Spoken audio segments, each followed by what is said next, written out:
have people that you're seeing who've brought work home for the last, several months now. They've been schooling at home. Is this what homeschooling is? And yes, and I think that's actually a really important question to answer.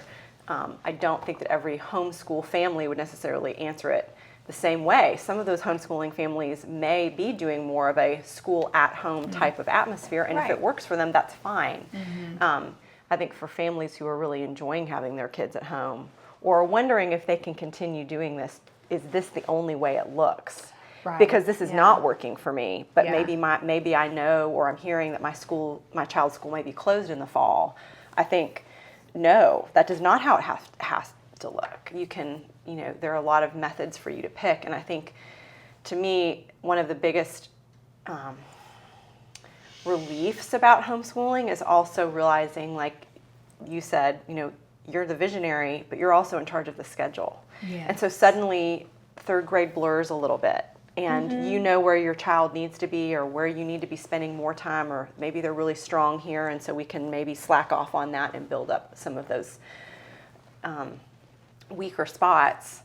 Suddenly, it's not just this crisp, clear-cut, well, we've done all the third grade curriculum, so now we're in fourth grade. And it's freeing to do that, and I think that it's actually a benefit to your child to be able to do that in terms of their long-term just success as a human being. If we're going to talk about it academically, like in the fall. To be free from the competition or having to reach a certain standard and be tested on it. I think just learning at the child's pace can really benefit them as far as just confidence in what they're learning and enjoyment of what they're learning without the stress of, having to finish by a certain time or something like that. I think just sparking that joy of learning and reading and, just being free to kind of move at your own pace and not feel that pressure. Yeah.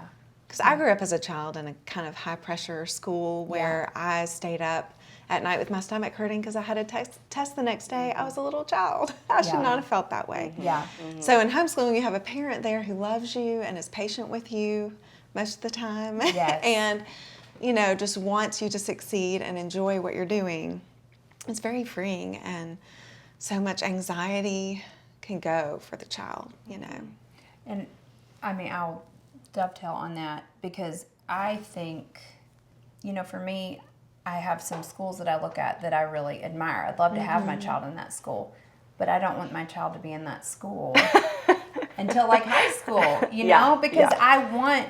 And it's so funny because I can kind of every year I have this barometer of like, how are they doing? This child needs a lot more space in reading this year.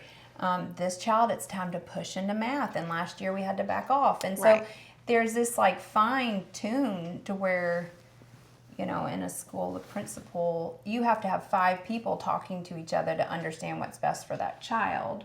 But if you're paying attention as a parent, you know how to push and pull and when to adjust and real boy, quickly. This year, we have done things so gently, and I felt like this year around this table, it was like it's time to have an hour where we sit and this certain skill of listening. It's just it was a different year, but what is homeschooling? You really can change things in your homeschool on a dime.